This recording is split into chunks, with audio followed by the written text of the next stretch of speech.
I'm not going to do a reaction video to 180 because I've already seen it, but if you want to know what my face looked like through that entire thing, it was something like this.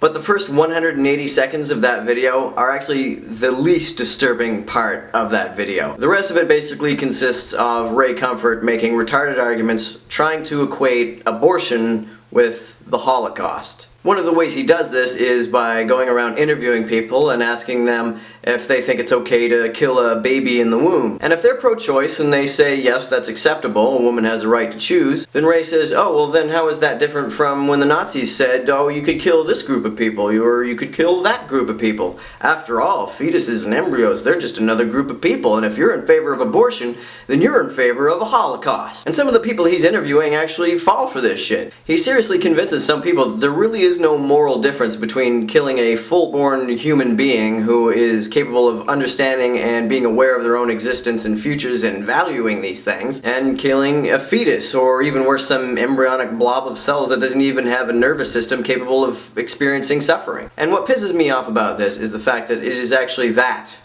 that makes killing a human being morally objectionable. And you can argue that killing an animal is also morally objectionable, and I would agree, but few would say that killing an animal is as morally objectionable as killing a human being. And the reason why is that human beings have this ability to be aware of and understand and value their own existence and their own futures in a way that no other species that we know of can. But a fetus cannot do these things. By killing a fetus, you are not robbing it of its goals. You are not robbing it of its hopes for a future, because it never had these things to begin with. The common response that I hear to this is, well, you wouldn't want to have been aborted when you were a fetus. And no, I wouldn't have wanted to be aborted when I was a fetus, but I also would not want to have ended up in a sock or an old Kleenex when I was a sperm. Does that mean that every single sperm cell must therefore be protected? Now you may argue that a sperm cell does not have as much potential to become a full-born human being, and to a degree that's true. A sperm on its own is not going to develop into a full-born human being.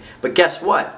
An embryo, without 9 months in a womb, is also not going to fulfill its potential to be a human being. So this argument that a fertilized embryo has so much more potential than a sperm cell to become a human being is ridiculously arbitrary. And I'm not even arguing that killing a fetus or even killing an embryo is not morally objectionable. I think it is to a degree. But if a woman is pregnant and she does not want to carry that child to term, then forcing her against her will to do so is more morally objectionable.